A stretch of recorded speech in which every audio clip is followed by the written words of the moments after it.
তাহলে রিজিক নিয়ে এত টেনশন করার কি আছে ভাই? টেনশনে কিছু আছে? কার কাছে রিজিক আল্লাহ লিখে রাখছেন না? ইনশাআল্লাহ এর বাইরে কিছু হবে না। অতএব এত দুশ্চিন্তার কিছু নাই। জীবনকে নিয়ে এত দুশ্চিন্তার কিছু নাই। জীবনটাকে কোরআন সুন্নাহর আলোকে এনজয় করেন। কোরআন সুন্নাহকে দিয়ে জীবনকে এনজয় করা যায়।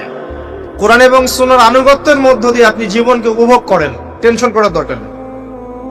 মনে রাখবেন, আল্লাহ যদি আপনার সাথে থাকেন এবং আল্লাহ যদি আপনাকে কবুল করেন, পৃথিবীর কোনো শক্তি নাই আপনাকে টলাবে। পৃথিবীর কোনো শক্তি নাই, পৃথিবীর সমস্ত শক্তি একত্রিত হয়ে আপনার চুল বাঁকা করতে পারবে না, যদি আল্লাহ আপনার সাথে থাকে। আর যদি আল্লাহ আপনার সাথে না থাকে, আইওয়াস শোডাউন দিয়ে কোনো লাভ হবে না, কেউ আপনাকে বাঁচাতে পারবে। অতএব আল্লাহকে আপন করে নেন, যার যার হক তাকে তাকে দেন, নিজের হক আল্লাহর কাছে চেয়ে নেন, ইনশাআল্লাহ আপনি সুখে থাকবেন। এর আগে আল্লাহ পাক একা ছিলেন, আর কিচ্ছু ছিল না। হুয়াল আউয়াল ওয়াল আখির ওয়াজ যাহির ওয়াল বাতিন ওয়া হুয়া বিকুল্লি শাইইন আলিম, সূরা হাদীদ। আল্লাহ পাক একা ছিলেন, কোনো কিছু ছিল না, আল্লাহ একা ছিলেন। আবার কোনো কিছু যখন থাকবে না, আল্লাহ একা থাকবেন। কুল্লু মান আলাইহা ফান ওয়া ইয়াবকা ওয়াজহু রাব্বিকা যুল জালালি ওয়াল ইকরাম। এই বিষয়ে কোনো দ্বিমত আছে? এরপরে আল্লাহ পাক সৃষ্টি করেছেন আরশে আজিম। কি সৃষ্টি করেছেন? বিশাল আরশ, যার ছায়ায় আল্লাহ পাক কিয়ামতের মাঠে 7 শ্রেণীর মানুষকে ছায়া দিবেন। 7 শ্রেণী: 1, ন্যায়পরায়ণ বাদশা, যেটা এই বিশ্বে খুঁজে পাওয়াটা পূর্ণিমা চাঁদের মতো। 2, সেই যুবক যে তার পুরো যৌবনকাল আল্লাহর পথে ব্যয় করেছে, এটা সুযোগ আপনার সামনে আছে, আপনি লুফে নিতে পারেন, এই সুযোগটা আপনার সামনে আছে। 3, ওই ব্যক্তি যার কলব বা অন্তর মসজিদের সাথে ঝুলন্ত থাকে, টিকটকের সাথে নয়, মসজিদের সাথে ঝুলন্ত থাকে। এখনকার যুব সমাজের অন্তর অনলাইনে ঝুলন্ত থাকে, দেখবেন। 4, ওই দুই ব্যক্তি, যেই দুই ব্যক্তি পরস্পরকে শুধুমাত্র আল্লাহর জন্য ভালোবাসে। এখানে বয়ফ্রেন্ড গার্লফ্রেন্ড সম্পর্ক বোঝানো হয়নি। এই দুনিয়ার স্বার্থে জর্জরিত ভালোবাসার বাইরেও ডিভাইন একটা ভালোবাসা আছে, সেটা হচ্ছে আল্লাহর জন্য ভালোবাসা।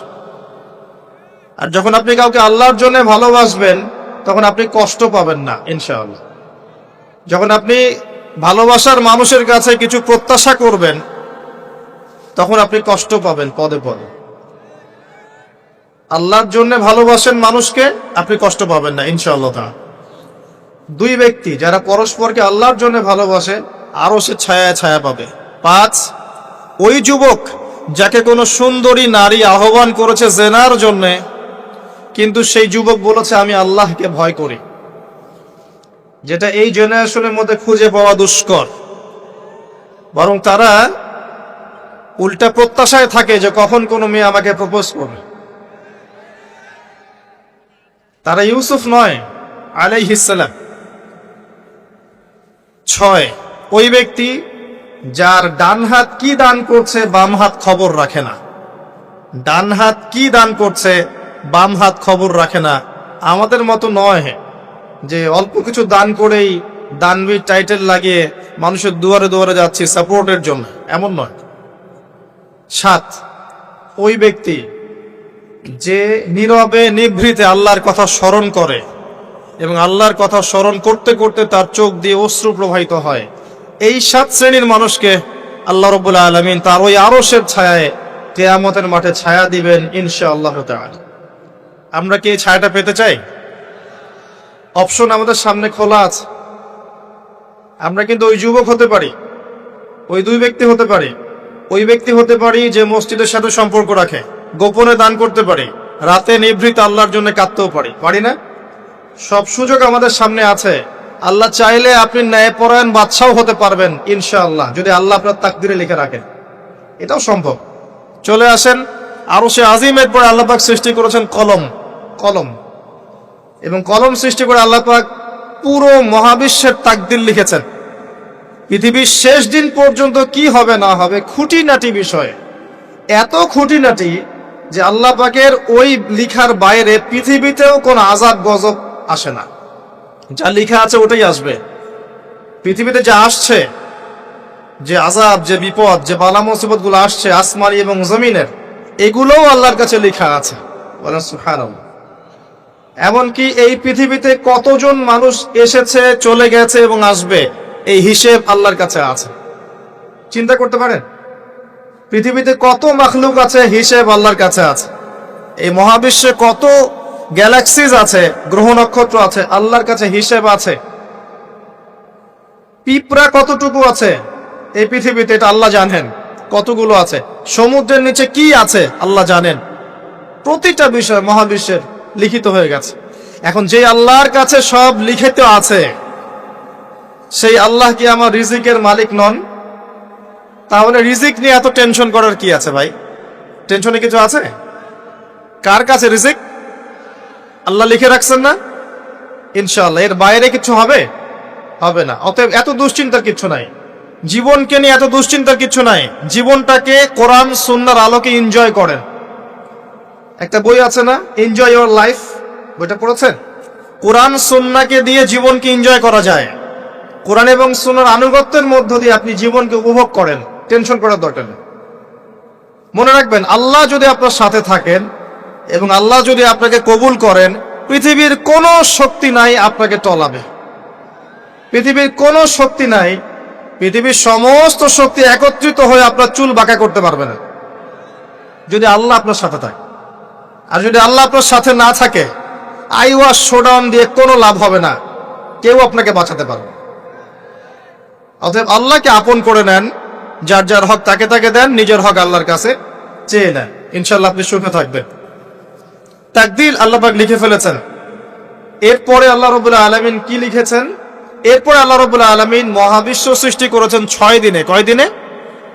কোরআনে দলিল আছে, হুয়াল্লাযী খালাকাস সামাওয়াতি ওয়াল আরদা ফি সিত্তাতি আইয়াম। তিনি সেই আল্লাহ যিনি আসমান সমূহ, একটা আসমান নয়, আসমান সমূহ মানে যতগুলো আসমান আছে, আর আমরা জানি 7টা আসমান আছে। কয়টা? 7টা মহাবিশ্ব আছে। এখন পর্যন্ত সায়েন্স যত কিছু আবিষ্কার করেছে, এগুলো প্রথম মহাবিশ্বের আবিষ্কার। দ্বিতীয়টাতে ওরা যেতেই পারেনি এখন পর্যন্ত। অতদূর পর্যন্ত স্পেসশিপ যেতেই পারবে না। কথা কি বুঝতে পারছেন? এটা প্রথম আসমানের বিষয়। এরকম আরো 6টা আসমান মহাবিশ্ব আল্লাহ পাক প্রস্তুত করেছেন। তারপরে আছে সিদরাতুল মুনতাহা, তার উপর একটা মহাসাগর আছে, তারপরে কুরসি, তার উপরে আরশে আজিম। আর আরশে আজিমের উপরে আল্লাহ সুবহানাহু ওয়া তাআলা। এখানে একজন মানুষ ওই পর্যন্ত চলে গিয়েছিলেন। তিনি কে? মুহাম্মদুর রাসূলুল্লাহ সাল্লাল্লাহু আলাইহি ওয়াসাল্লাম। তার মর্যাদা আর বোঝার বাকি আছে? তো সবার প্রতি অনুরোধ থাকবে, সেই ব্যক্তি, সেই নবী মুহাম্মদ সাল্লাল্লাহু আলাইহি ওয়াসাল্লামের সুন্নাহ মাফিক জীবন যাপন করেন। আল্লাহ পাক তৌফিক দান করুন। এবং এই সুন্নাহটা জীবনের একটা ক্ষেত্রে মানলে হবে না, জীবনের সমস্ত ক্ষেত্রেই মানতে চেষ্টা করতে হবে। আল্লাহ পাক তৌফিক দান করুন, আমিন। আল্লাহ রাব্বুল আলামিন এরপরে মহাবিশ্ব সৃষ্টি করে দীর্ঘদিন পর্যন্ত, অনন্তকাল বলবো না, দীর্ঘদিন পর্যন্ত মানুষ সৃষ্টি করেন নাই। জি, সূরা দাহরের প্রথম আয়াতে আল্লাহ পাক বলেছেন, হাল আতা আলাল ইনসান হিনুম মিনাদ দাহরি লাম ইয়াকুন শাইআম মাযকুরা। মানুষের উপরে এমন একটা সময় চলে গেছে যে মানুষ কোনো আলোচ্য বিষয় ছিল না। মানে মানুষ সৃষ্টি করা হবে, এখন দুনিয়া যা হচ্ছে দেখতে পাচ্ছেন, আমরা কোনো টপিকই ছিলাম না। এত সময় চলে গেছে মহাবিশ্ব। এখন মনে হয় দুনিয়াটা আমাদের, তাই না? মানুষই সব, মানুষই এই দুনিয়ার পলিটিক্যাল মালিক, ইকোনমিক মালিক, সংস্কৃতির মালিক, পরিবার, ব্যক্তি, সমাজ, সবকিছু মালিককে মালিক মনে হয় এখন মানুষকে। কিন্তু এমন একটা সময় ছিল যখন আল্লাহ বলছেন মানুষ সৃষ্টি হবে, এই বিষয়টা অনেক দূরের পথ ছিল। আল্লাহর জ্ঞানে ছিল, কিন্তু মহাবিশ্বে মানুষের অস্তিত্ব ছিল না। এই মহাবিশ্বেই মানুষের অস্তিত্ব ছিল না। আল্লাহ রাব্বুল আলামিন মহাবিশ্ব সৃষ্টি করেছেন কুন ফায়াকুন, হও হয়ে যাও।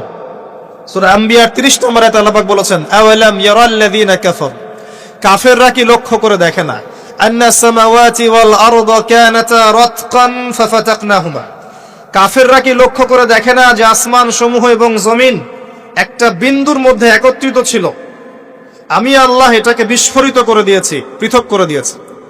এটা সায়েন্সের একটা থিওরির সাথে মেলে না? কোন থিওরি? তারা বলছে বিগ ব্যাং থেকে সব সৃষ্টি হয়েছে, আর আল্লাহ পাক বলছেন বিগ ব্যাং আমি ঘটিয়েছি। তাহলে চিন্তা যেখানে শেষ, আল্লাহ পাকের কুদরত সেখান থেকে কি শুরু। তা আমরা সীমাবদ্ধতা বুঝতে পারছি সায়েন্সের। আমি নিজেও সায়েন্সের ছাত্র, বাট আমি এটা স্বীকার করি যে সায়েন্স সবকিছুর সমাধান দিতে পারবে না।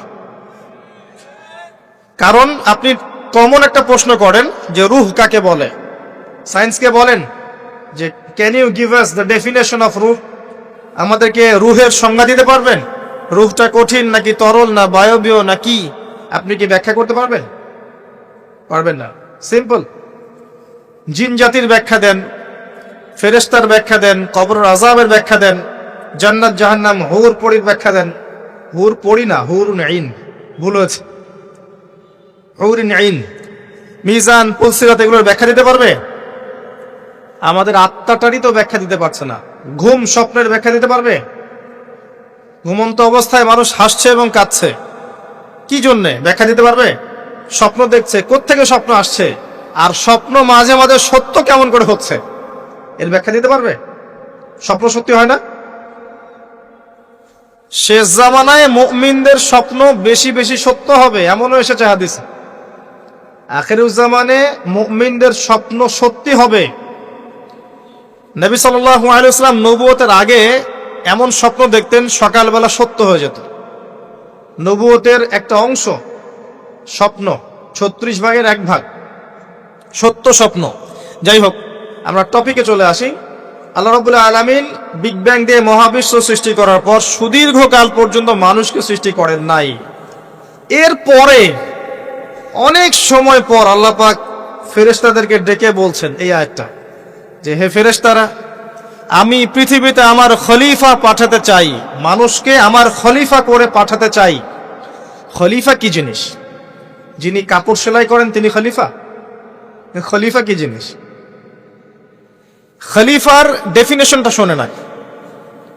আল্লাহ পাক আদম আলাইহিস সালাম ছাড়াও আরো একজন নবীর ব্যাপারে খলিফা শব্দ ব্যবহার করেছেন, তার নাম কি? শুকরান, কে বলেছেন? জাযাকাল্লাহ। দাউদ আলাইহিস সালাম, তার ব্যাপারে আল্লাহ পাক বলেছেন তিনি ছিলেন খলিফা। কোন সূরা? সূরা সাদ। কোন সূরা? সূরা সাদ। আল্লাহ পাক বলেছেন ইয়া দাউদ, হে দাউদ, ইন্না জাআলনাকা খলিফাতান ফিল আরদ, নিশ্চয়ই আমি তোমাকে পৃথিবীতে আমার খলিফা করেছি। সুলাইমান আলাইহিস সালামের সময় এত উন্নত সভ্যতা ছিল যেটা আর কখনো আসবে না, এবং তাকে এত ক্ষমতা দেওয়া হয়েছিল আল্লাহর পক্ষ থেকে, যার কথা নবী সাল্লাল্লাহু আলাইহি ওয়াসাল্লাম স্মরণ করে বলেছিলেন যে একটা জিন আমাকে সালাতের মধ্যে ডিস্টার্ব দিচ্ছিল, আমি ভাবলাম জিনটাকে ধরে বেঁধে রাখবো। এটা আমাদের নবীজি বলছেন, একটা জিন আমাকে নামাজে ডিস্টার্ব করছিল, আমি ভাবলাম জিনটাকে ধরে খুঁটির সাথে বেঁধে রাখি। তখন আমার সুলাইমানের কথা মনে পড়লো, আমার ভাই সুলাইমানের কথা মনে পড়লো যে সুলাইমান আলাইহিস সালামকে আল্লাহ পাক এই ক্ষমতা দিয়েছিলেন।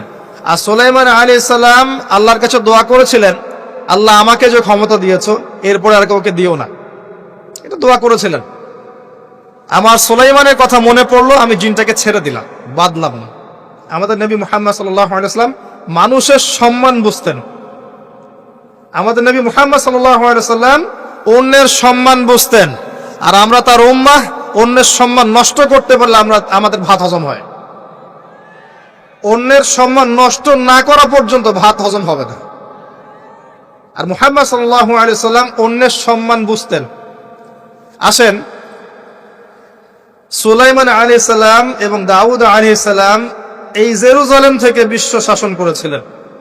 আর জেরুজালেম চিনেন তো আপনারা? কোন দিকে? চায়নার দিকে, রাশিয়ার দিকে, নাকি আমেরিকার দিকে? আচ্ছা, ওইদিকে আমরা পরে আসবো ইনশাল্লাহ। সভ্যতার সংকটের শেষের দিকে আমরা ওইদিকে আসবো ইনশাল্লাহ। এবার আসেন, দাউদ আলাইহিস সালামকে আল্লাহ পাক বলছেন তোমাকে খলিফা করেছে পৃথিবীতে, তোমার কাজ কি? ফাহকুম বাইনান নাসি বিল হক, হে দাউদ তোমার কাজ হচ্ছে মানুষের মাঝে ন্যায় বিচার করা। মানুষের মাঝে ন্যায় বিচার করা, হকের মানদণ্ডে বিচার করা। হকটা কি, এর উত্তরও কোরআন আপনাকে দিবে। কোরআনের চেয়ে কি আমি ভালো উত্তর দিতে পারবো? কোনটা হক কোনটা বাতিল, কোনটা ন্যায় কোনটা অন্যায়, আমি কি বেশি বুঝি না আল্লাহ বেশি বোঝেন? কোথায় স্পষ্ট করা আছে, আমার মস্তিষ্কে না কোরআনে? কোরআনের সূরা কাহাফ খোলেন, আল্লাহ পাক বলেছেন ওয়াকুলিল হাক্কু মির রাব্বিকুম, হে নবী আপনি বলে দিন সত্য সেটাই যা তোমার রবের পক্ষ থেকে নাজিল হয়। আর কিছু বলার দরকার আছে?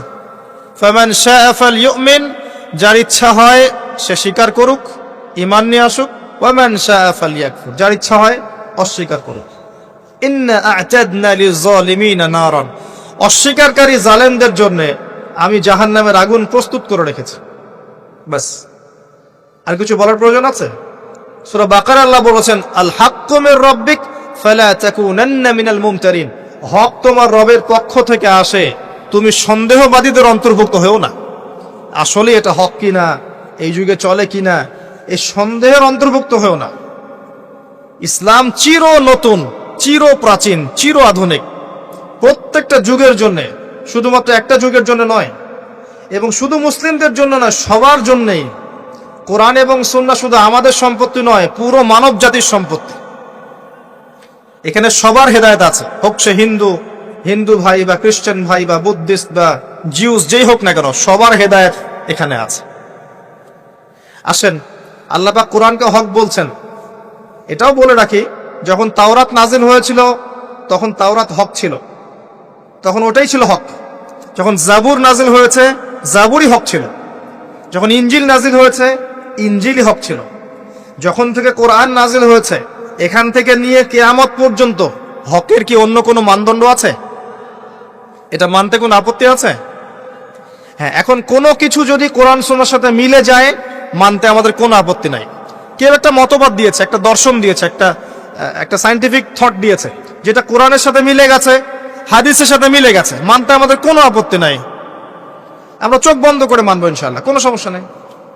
কিন্তু যে কোনো ব্যক্তি বা যে কোনো সংগঠন, যে কোনো সমাজ, যে কোনো সভ্যতা, কেউ যদি এমন কোনো কথা বলে, এমন কোনো দর্শন দেয়, এমন কোনো মতবাদ দেয় যেটা কোরআনের সাথে মিলছে না, সাংঘর্ষিক, হাদিসের সাথে মিলছে না, সাংঘর্ষিক, আপনি কি মানতে বাধ্য? এটা না মানাটাই আপনার ঈমানের পরিচয়। তো আল্লাহ পাক দাউদ আলাইহিস সালামকে বলছেন তুমি এই হকের মানদণ্ডে বিচার ফয়সালা করো।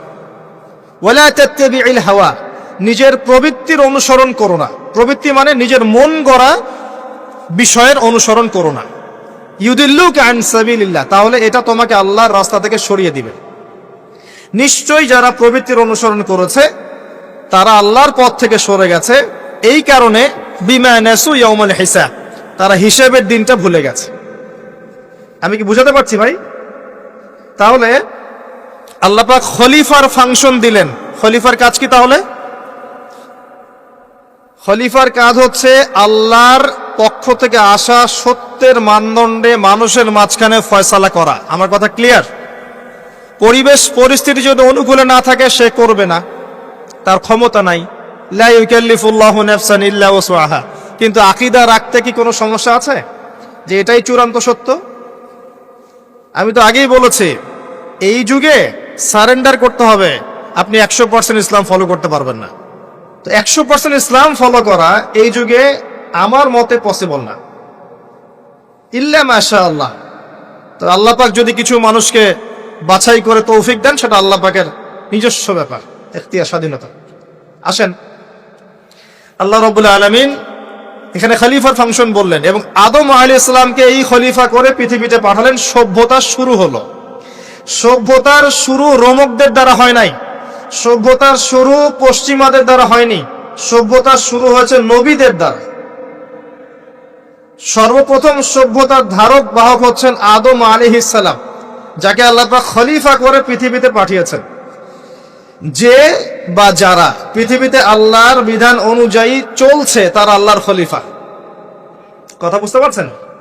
আর যারা পৃথিবীতে আল্লাহর বিধান অনুযায়ী চলছে না তারা আল্লাহর খলিফা নয়, তারা শয়তানের খলিফা।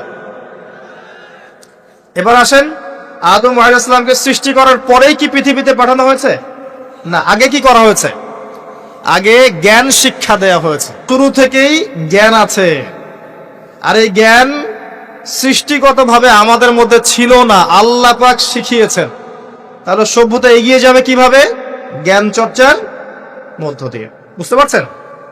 আগে জ্ঞান। এখনো যদি আপনি একটা সুন্দর সভ্যতা চান, জ্ঞান চর্চা, এছাড়া কোনো অপশন নাই।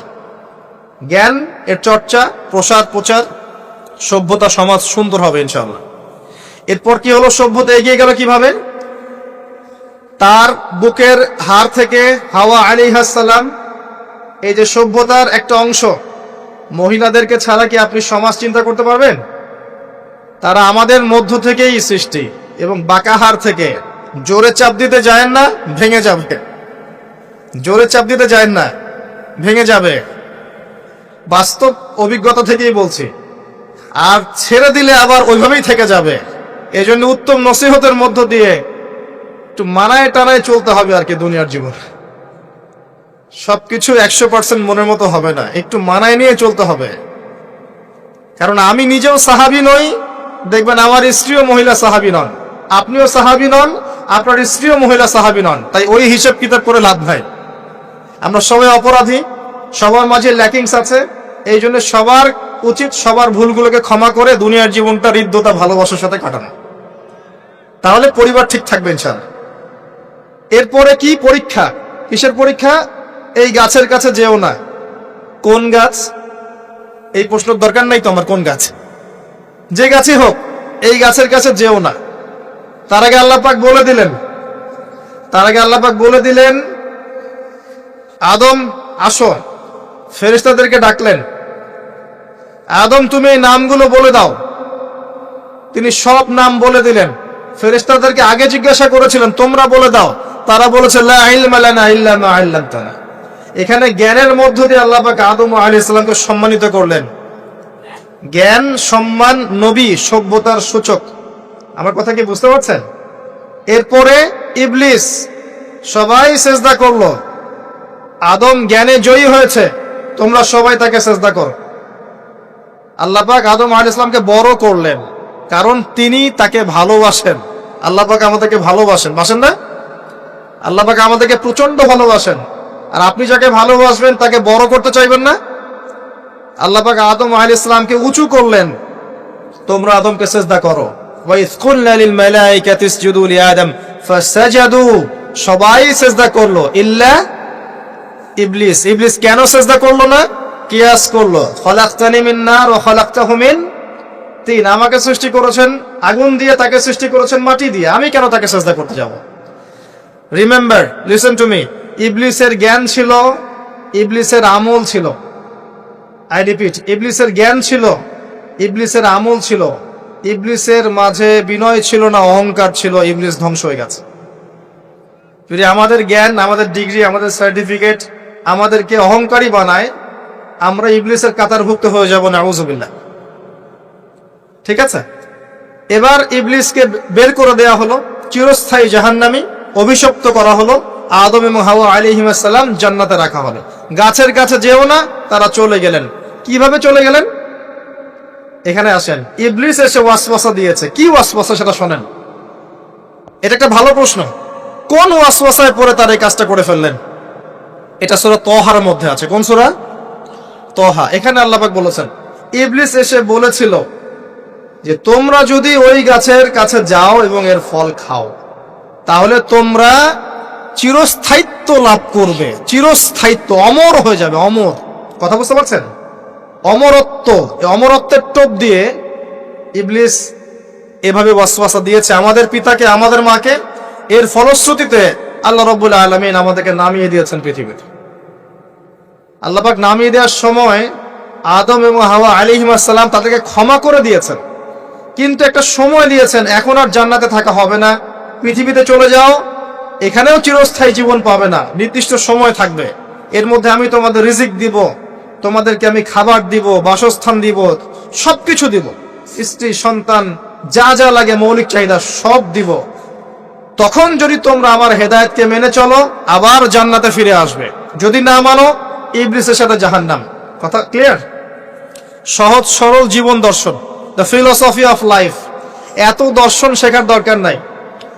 আমরা দর্শনের বই পড়তে পড়তে মাথা খারাপ হয়ে গেছে। পশ্চিমা দর্শন, জৈন দর্শন, চারবাক দর্শন, ইউরোপিয়ান দর্শন, আধুনিক দর্শন পড়তে পড়তে অবস্থা খারাপ। মার্কসীয় দর্শন, সুবহানাল্লাহ। একটা সহজ সরল জীবন দর্শন আল্লাহ দিয়েছেন সূরা বাকারার আয়াত নাম্বার 38 এবং 39, দুইটা আয়াত। কি দর্শন? আল্লাহ বলছেন, কুল নাহবিতু মিনহা জামিআ, আমি আল্লাহ বললাম তোমরা সবাই নেমে যাও। কারা কারা সবাই? আদম, হাওয়া, ইবলিস, তোমরা নেমে যাও পৃথিবীতে। ফাইম্মা ইয়াতিয়ান্নাকুম মিন্নি হুদান, তোমাদের কাছে আমার পক্ষ থেকে হেদায়েত আসবে। কি আসবে? এই যে তাওরাত, জাবুর, ইনজিল, কোরআন, আল্লাহর বাণী, ওহী, এগুলো আসবে, রাসূল আসবেন। ফামান তাবিআ হুদায়া ফালা খাউফুন আলাইহিম ওয়ালা হুম ইয়াহজানুন, যে বা যারাই আমার এই হেদায়েতকে মেনে চলবে তাদের বিন্দু মাত্র ভয় নাই, কোনো টেনশন নাই, কোনো ভাবনা নাই, ইনশাআল্লাহ আবার জান্নাতে ফিরে আসবে ইনশাআল্লাহ। সুসংবাদ, ঠিক আছে? তারপরের আয়াত আল্লাহ পাক বলছেন, ওয়াল্লাযীনা কাফারু ওয়া কাযযাবু বিআয়াতিনা, কিন্তু যারা আমার আয়াতকে মিথ্যা প্রতিপন্ন করবে এবং অস্বীকার করবে, কুফরি করবে, ফাউলাইকা আসহাবুন নার, এরা হবে জাহান্নামের অধিবাসী। কার সাথে? ইবলিসের সাথে। হুম ফিহা খালিদুন, তারা সেখানে চিরস্থায়ী হবে। সহজ সরল জীবন দর্শন, দ্য ফিলোসফি অফ লাইফ। মানলেই শান্তি, না মানলেই অশান্তি। এরপর একটা চ্যালেঞ্জ, ইবলিস চ্যালেঞ্জও করছে, আল্লাহ তুমি আমাকে বের করে দিয়েছ, ঠিক আছে, আমি আদম সন্তানের ডান দিক থেকে আসব, বাম দিক থেকে আসব, সামন থেকে আসব, পিছন থেকে আসব, তাকে আমি জাহান্নামের পথে নিয়েই ছাড়ব। এটা মনে রাখেন মাথার মধ্যে, ইবলিসের চ্যালেঞ্জ। আর আল্লাহ পাকও সতর্ক করলেন, ইন্নাহু লাকুম আদুউম মুবিন, সে তোমাদের স্পষ্ট শত্রু। এবার পৃথিবীতেও নামিয়ে দিলেন, হেদায়েতও পাঠাচ্ছেন, নবী রাসূল পাঠিয়েছেন। সভ্যতা আস্তে আস্তে এগিয়ে চলল। সভ্যতায় দুইটা শক্তি দেখতে পাচ্ছেন, একটা আল্লাহর পক্ষ থেকে আসা শক্তি, একটা শয়তানি শক্তি। এই দুটো নিয়ে সভ্যতা এগিয়ে চলছে। আবারও বলছে, সভ্যতা শুরু হয়েছে নবী দ্বারা, রোমকদের দ্বারা নয়। সভ্যতা শুরু হয়েছে নবী দ্বারা। মানুষ আগে গাছের ছাল পাতা পরে থাকতো না। সূরা আরাফে আল্লাহ পাক বলেছেন, আমি মানুষের জন্য, আদম হাওয়া আলাইহিস সালাম, তাদের জন্য লেবাস পাঠিয়েছি, পোশাক পাঠিয়েছি। আমি লেবাস নাজিল করেছি উপর থেকে। লোহার খনি দেখেছেন? লোহার খনি কেউ কি বিশ্বাস করবে যে লোহা মহাকাশ থেকে পৃথিবীতে এসে পড়েছে? ওয়ানজালনাল হাদিদ, আল্লাহ পাক বলছে আমি হাদিদ নাজিল করেছি। কোরআন নাজিল করা বোঝেন? কোরআন নাজিল মানে কি? আল্লাহর উপর থেকে কোরআন আসেনি। জিবরাইল আলাইহিস সালাম কোরআন নিয়ে আসছেন না নিচে মুহাম্মদ সাল্লাল্লাহু আলাইহি ওয়াসাল্লামের কাছে? এই যে কোরআন নাজিল হচ্ছে, আনজালা। আল্লাহ পাক এই কথা বলছেন যে লোহা আমি নাজিল করেছি। লোহার একটা অণু আপনি তৈরি করতে পারবেন পৃথিবীতে ল্যাবে বসে? সুবহানাল্লাহ। আল্লাহ পাক নাজিল করেছেন। ঠিক একই ভাবে আল্লাহ পাক পোশাক নাজিল করেছিলেন আদম এবং হাওয়া আলাইহিস সালাম তাদের জন্য। তারা গাছের ছাল পাতা পরে ঘোরাফেরা করতেন না। বোগাস কথাবার্তা শেখায় মানুষ। এবং কৃষিকাজ, আপনার প্রযুক্তি, আপনার পরিবার গঠন, সন্তান প্রতিপালন, একজন মানুষের জীবন যাপনের জন্য যত কিছু প্রয়োজন, সব জ্ঞান আল্লাহ পাক আদম আলাইহিস সালামকে শিক্ষা দিয়েছিলেন। দুনিয়াতে আসার পরে যখন যেটা প্রয়োজন হয়েছে, ওহী নাজিল হয়েছে, জিবরাইল আলাইহিস সালাম তাকে শিখিয়ে দিয়েছেন। মানুষ গুহার মধ্যে ছবি এঁকে থাকতো। আর এরা বলছে আদম আলাইহিস সালাম বানর থেকে হয়েছেন। নাউযুবিল্লাহ, সুবহানাল্লাহ। এটা যারা বিশ্বাস করে তারা সরাসরি কোরআনের সাথে কুফরি করছে, স্পষ্ট কাফের। আদম আলাইহিস সালাম আল্লাহ পাক তাকে হাত দিয়ে সৃষ্টি করেছেন, নিজের হাতে সৃষ্টি করেছেন। তিনি বানর থেকে মানুষ হননি। হ্যাঁ, যারা এই মতবাদটা দিয়েছে ওরা বানর থেকে মানুষ হতে পারে, আমরা হই না। বরং সূরা বাকারা আপনি উল্টা চিত্র দেখতে পারবেন। সূরা বাকারা দেখবেন, পড়তে পড়তে দেখবেন একটা জায়গায় আছে যে শনিবারের সীমা লঙ্ঘন করার জন্য কিছু মানুষকে, বনু ইসরাইলের কিছু মানুষকে আল্লাহ পাক মানুষ থেকে বানর বানিয়ে দিয়েছে। আছে না দলিল? তাহলে এটার প্রমাণ পাওয়া যাচ্ছে। সুবহানাল্লাহ। আসেন, সভ্যতা এগিয়ে চললো। সভ্যতা দুটো শক্তি, আল্লাহর বিধান, আল্লাহ নাজিলকৃত পবিত্র তাওহীদ, এবং অপর সাইডে আছে শয়তানের শিরক। কথা কি বুঝতে পারছেন? দিন দিন এগিয়ে চলতে লাগলো। প্রথম কি ক্রাইমটা হলো পৃথিবীতে? সভ্যতার প্রথম ক্রাইম হয়েছে হাবিল কাবিল। কে কাকে হত্যা করেছে? কাবিল হাবিলকে হত্যা করেছে। কি কারণে? ঈর্ষা। ঈর্ষা। এখান থেকে এই সভ্যতার শিক্ষা কি? শিক্ষা হচ্ছে এটাই, আজকের দিনেও যদি আমরা হাবিল আর কাবিলের মতো, এই যে কাবিল যেমন করে ঈর্ষা পরায়ণ হয়ে হাবিলকে হত্যা করেছে, এই ঈর্ষা ত্যাগ না করতে পারি, তাহলে এ উম্মার তাকদীরে খারাপই আছে। কথা কি বোঝা যায়? আমরা এখন পর্যন্ত সেই কাবিলের সুন্নত ত্যাগ করতে পারি নাই। ভিতরটা হিংসা দিয়ে ভর্তি, জর্জরিত। এগুলো যদি খুলে আল্লাহ পাক দেখাতে পারতেন জনগণের সামনে, লজ্জায়, দুর্গন্ধে, ধিক্কার জানাতে জানাতে আপনি আমার লেকচারও শুনতে আসতেন না। হ্যাঁ, যদি আমার কলিজাটাকে খুলে আল্লাহ পাক দেখাতেন যে দেখো এর কলিজার মধ্যে কি পরিমাণ হিংসা আছে, ঈর্ষা আছে, দুনিয়ার লোভ আছে, লালসা আছে, পরশ্রী কাতরতা আছে, দুর্গন্ধে আপনি আমার লেকচার শুনতে আসতেন না। জি, এটা সৌভাগ্য যে আমাদের ভিতরটা আল্লাহ পাক দেখান না। আল্লাহ পাক আমাদের কলবটাকে পরিষ্কার করুন, আত্মশুদ্ধি দান করুন, আল্লাহর নূর দান করুন, এবং ঈর্ষা ত্যাগ করার তৌফিক আল্লাহ পাক দান। এবার আসেন, সভ্যতা এগিয়ে চলছে। লেকচারটা একটু লম্বা হতে পারে, একটু ধৈর্য ধরেন। সভ্যতা এগিয়ে চলছে। আদম আলাইহিস সালামের যুগে কোনো পাপাচার খুব একটা দেখা যাচ্ছে না, শুধু এই পাপাচার ছাড়া। এর পরের জেনারেশনে গিয়ে দেখছি নূহ আলাইহিস সালামের কওম। কার কওম? নূহ আলাইহিস সালাম। 5 জন বড় বড় নবীর একজন। 5 জন বড় বড় নবীর নাম নূহ আলাইহিস সালাম, ইব্রাহিম, মূসা, ঈসা, মুহাম্মদ সাল্লাল্লাহু আলাইহি ওয়াসাল্লাম।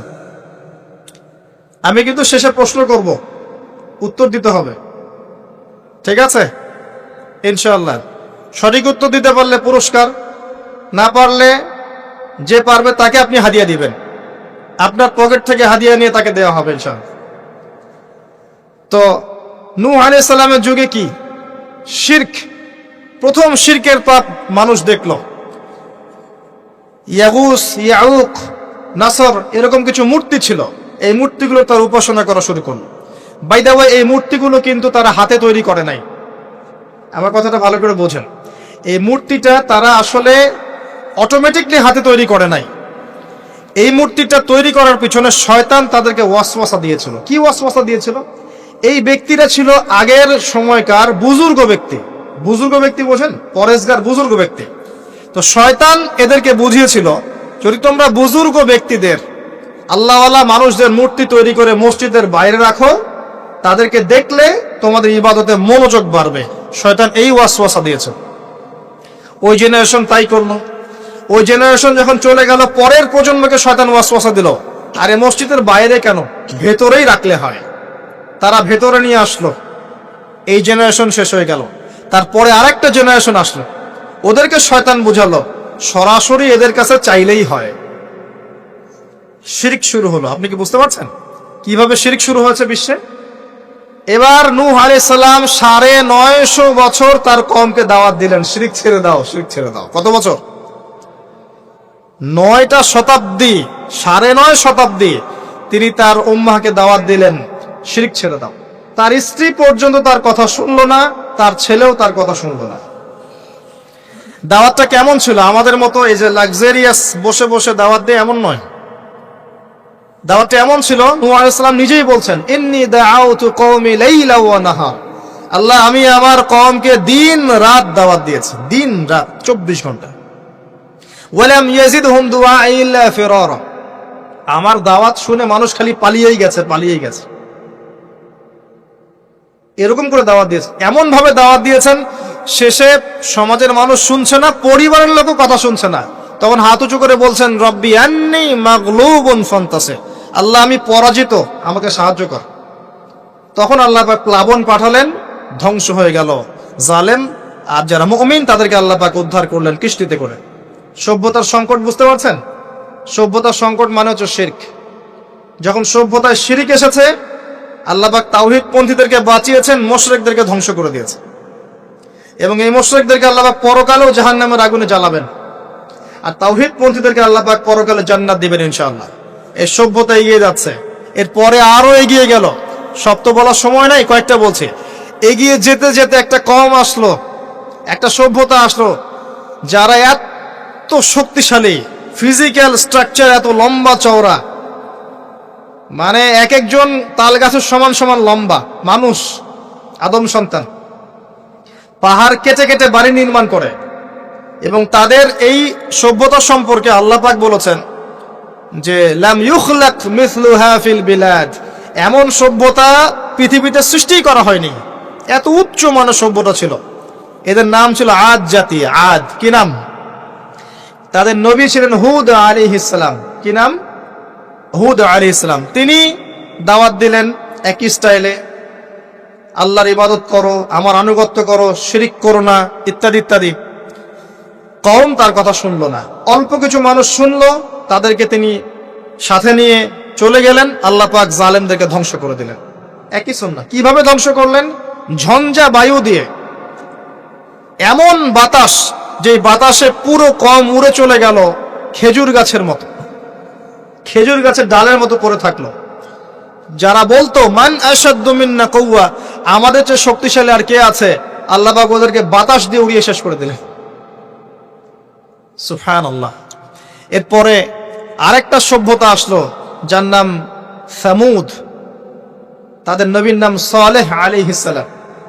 তারাও আদ জাতির ভাই, ওরাও ফিজিক্যালি অনেক স্ট্রং ছিল। একইভাবে নবী দাওয়াত দিলেন, তারা কবুল করলো না। আল্লাহ পাক ওই মুমিনদেরকে উদ্ধার করলেন, বাকিদেরকে বজ্রপাত দিয়ে ধ্বংস করে দিলেন। কি দিয়ে ধ্বংস করলেন? বজ্রপাত। বজ্রপাতের প্রচন্ড শব্দে কর্ণঘোর ফেটে গেল, তারা তাদের ঘরের সামনেই পড়ে থাকলো। এটা একটা কওম ছিল, যেই কওমটাকে বলা হয়েছিল যে সময় আছে তোমাদের সামনে, তোমরা চাইলে তওবা করে ফিরে আসতে পারো, অথবা 3 দিন ভোগবিলাস করতে পারো, ধ্বংস আসবে, আযাব আসবে। ওরা বলেছিল বরং আমরা 3 দিন ভোগবিলাস করে নেব। কোন সম্প্রদায়ের সাথে এই আকীদাটা মিলছে? বর্তমান যুগের কোন সভ্যতার সাথে এই আদর্শটা মিলছে? কথা কি বুঝতে পারেন? কারা শিখায় মানুষকে খাও দাও ফুর্তি করো, খাও দাও ফুর্তি করো, কালকের কি চিন্তা, আজকেই বেঁচে নাও? কারা শিখায়? এই যে সালেহ আলাইহিস সালামের কওম এমন ছিল। তওবা করে ফিরে আসো, ওরা বলছে না, 3 দিন সময় আছে, খেয়ে নিয়ে ফুর্তি করে নেব। জেনা, মদ, খাওয়া দাওয়া সব চললো। তৃতীয় দিন সকালবেলা ফজরের সময় বিকট শব্দে ওদের কর্ণগুহর আল্লাহ ফাটিয়ে দিলেন, এবং ঘরের সামনে চিৎপটাং হয়ে পড়ে থাকলো। কওম শেষ, ডিস্ট্রয়। এখনো হিজাজ অঞ্চলে তাদের ধ্বংসাবশেষ দেখা যায়, অনলাইনে সার্চ করে দেখেন। সভ্যতা এগিয়ে চললো। আপনি কি সভ্যতার এগিয়ে যাওয়ার মধ্যে মিল পাচ্ছেন? কোনো একটা কমন জিনিস পাচ্ছেন? প্রত্যেক সভ্যতা আল্লাহ পাক ওহী নাজিল করেছেন, রাসূল পাঠিয়েছেন, আনুগত্যের দিকে আহ্বান করেছেন। যারা করে নাই ধ্বংস, যারা করেছে সফল। সভ্যতা সংকট। সভ্যতা এগিয়ে যেতে যেতে একটা কওম আসলো, যার নাম হচ্ছে শুআয়ব, কওমে মাদিয়ান। কি নাম? কওমে মাদিয়ান। শুআয়ব আলাইহিস সালামের কওম। শুআয়ব আলাইহিস সালাম একজন নবী ছিলেন, যিনি তার মেয়েকে মূসা আলাইহিস সালামের সাথে বিয়ে দিয়েছিলেন। ওইদিকে আমরা আসছি ইনশাআল্লাহ। শুআয়ব আলাইহিস সালামের কওমের অপরাধ ছিল, এরা মাপে কম দিত এবং ডাকাতি করত। কি করত? ডাকাতি। আমরাও কিন্তু কম করি না ডাকাতি। এখন আমরা নেক্সট সুরতেও ডাকাতি করি, বৎসুরতেও ডাকাতি করি, করি না? অনেকে তো কোটটাই পরে ডাকাতি করে, কোটটাই পরে বড় বড় মাপের ডাকাতি করে। কারণ আপনি কোটটাই পরলে তো ধরতে পারবেন না কলার, কিছু বলতে পারবেন না। সব ক্ষেত্রে এগুলো চলছে। স্যুট বুট পরে বসে থাকবো সুদী ব্যাংকে, মানুষের রক্ত চুষে খাচ্ছে। অনেক সময় দেখা যায় দিনের লেবাস পরেও আমরা জনগণের টাকা পয়সা লুটে খাই। হ্যাঁ, তো ওই যে ডাকাতি করতো শুআয়ব আলাইহিস সালামের কওম, এবং তারা মাপে কম দিত। রমজান মাসে একটা অনুরোধ করবো, আল্লাহর ওয়াস্তে কৃত্রিম সংকট তৈরি করে মানুষকে কষ্ট দিয়েন না, বরং এই মাসে আপনি দাম আরো কমিয়ে দেন, আল্লাহ আপনার রিজিকে বারাকা দিবেন। ইনশাআল্লাহ মানুষকে খাওয়ান, বেশি বেশি ইফতার করান, বেশি বেশি ইফতার করান, সমাজ কল্যাণমূলক কাজ করেন, আল্লাহ রহম করবে ইনশাআল্লাহ। আল্লাহর ওয়াস্তে এই মাসটাকে কোটিপতি হওয়ার সুযোগ মনে করেন না, এটা আপনার ক্ষমা পাওয়ার মাস। আল্লাহ পাক বোঝার তৌফিক দান করুন তাদেরকে। তারপরেও কিছু মানুষ থাকবে লাহুম কুলুবুন লা ইয়াফকাহুনা বিহা, যাদের কলব আছে উপলব্ধি করে না, ওয়া লাহুম আযানুন লা ইয়াসমাউনা বিহা ওয়া লাহুম আ'য়ুনুন লা ইবসিরুনা বিহা, কান আছে শোনে না, চোখ আছে দেখবে না। উলাইকা কাল আনআম, এরাই জন্তু জানোয়ারের মত। বাল হুম আদাল, বরং তার চেয়েও এরা নিকৃষ্ট। বাল হুম আদাল, বরং তার চাইতেও নিকৃষ্ট। ওয়া উলাইকা হুমুল গাফিলুন, এরা গাফিল সম্প্রদায়। আসেন, মাপে কম দেওয়া ডাকাতি করার কারণে আল্লাহ পাক কি করলেন? আল্লাহ পাক এই মাদিয়ান জাতি ইতিহাসে প্রথমবার, সভ্যতায় প্রথমবার এই মাদিয়ান জাতিকে আল্লাহ পাক ভূমিকম্প দিয়ে ধ্বংস করেছে। ভূমিকম্প দিয়ে আল্লাহ পাক ধ্বংস করেছেন ওয়ার্ল্ড হিস্ট্রিতে প্রথম এই মাদিয়ান কওমকে। আর এই ভূমিকম্প আখিরুজ্জামানেও আসবে, বড় বড় তিনটা, একটা পূর্ব দিকে, একটা পশ্চিমে, আর একটা বিশ্বের মাঝখানে। অপেক্ষা করতে থাকেন এবং প্রস্তুতি গ্রহণ করতে থাকেন, সামনে আসবে ইনশাআল্লাহ আযজা ওয়া জাল। কারো ঠেকানোর ক্ষমতা নাই, বিকজ এটা হাদিসে লেখা আছে, কিছু করার নাই। একটা কাজই করার আছে, পরকালের ফিকির করা আর মৃত্যুর প্রস্তুতি গ্রহণ করা। আসেন, এরপর কি হলো? সভ্যতা এগিয়ে চললো, নবী মূসা আলাইহিস সালামের কওম আসলো, বনু ইসরাইলের ঘটনা আপনারা জানেন। এর আগে একটা স্কিপ করে গেছে, ওইদিকে আসছি। এর আগে ইব্রাহিম আলাইহিস সালাম ছিলেন, মনে আছে? ওই যে নমরুদ, ইব্রাহিম আলাইহিস সালাম বাবা তার আহ্বানে সাড়া দিচ্ছে না, বাড়ির থেকে চলে গেলেন, স্ত্রী সারা কিনে চলে গেলেন প্যালেস্টাইন, সেখানে থাকা শুরু করলেন। পরে হাজারা আলাইহিস সালামকে বিয়ে করলেন, সেখান থেকে আবার মক্কা, সেখানে সন্তানকে জবাই করার ফিতনা, পরীক্ষা, সফল হলেন, প্রত্যেকটা ক্ষেত্রে সফল হলেন। আল্লাহ রাব্বুল আলামিন তাকে বলেছেন যে ইব্রাহিম একাই একটা উম্মাহ। আল্লাহ পাক তাকে অগ্নি পরীক্ষা নিলেন, অগ্নি পরীক্ষাতেও তিনি পাশ করলেন। নমরুদকে আল্লাহ পাক ধ্বংস করলেন, ইব্রাহিমকে বিজয়ী করলেন। বলেন সুবহানাল্লাহ। সভ্যতার একই চিত্র। এবার মূসা আলাইহিস সালামের সময় আপনি গিয়ে দেখবেন ফেরাউনকে আল্লাহ পাক দলবল সহ ডুবিয়ে মারলেন, মূসা আলাইহিস সালাম বনী ইসরাইলকে আল্লাহ পাক উদ্ধার করলেন। একই চিত্র। সভ্যতার সংকট বুঝতে পারছেন? সভ্যতার সংকটের মধ্যে যখনই আপনি দেখবেন শিরিক আছে, আল্লাহর অবাধ্যতা আছে, নবীর আনুগত্য নাই, ধ্বংস। যখনই তাওহীদ আছে, সুন্নত আছে, হালাল আছে, নবীর আনুগত্য আছে, সাফল্য। সভ্যতা আরো এগিয়ে গেল। দেখবেন দাউদ আলাইহিস সালামের যুগ আসলো, তিনি জেরুজালেম থেকে ওয়ার্ল্ড শাসন করা শুরু করলেন। সুলাইমান আলাইহিস সালামের সময় আসলো, তিনি আরো বড় পরিসরে শাসন করা শুরু করলেন। এদিকে ইউসুফ আলাইহিস সালামের সময় এসেছিল, যিনি মিশরে রাজত্ব করেছিলেন। ইয়াকুব আলাইহিস সালামের সময় এসেছিল। ইদ্রিস আলাইহিস সালামের যুগ এসেছিল। যুলকারনাইন তার সময় এসেছিল, যিনি মাশরিক মাগরিব বিজয় করেছিলেন। অনেক যুগ চলে গেল, এমনকি ঈসা ইবনে মারইয়ামের সময় আসলো, তিনিও একই সুন্নাহ পালন করতে লাগলেন। এরপরেও মুহাম্মদ সাল্লাল্লাহু আলাইহি ওয়াসাল্লামের সময় আসলো। এখান থেকে আপনি একটু বোঝা কবুল করতে লাগলো এবং ইসলামের প্রচার প্রসার বাড়তে লাগলো। যত প্রচার বাড়তে লাগলো, কাফের মুশরিকদের নির্যাতন তত বেশি বাড়তে লাগলো। এত নির্যাতন বাড়তে লাগলো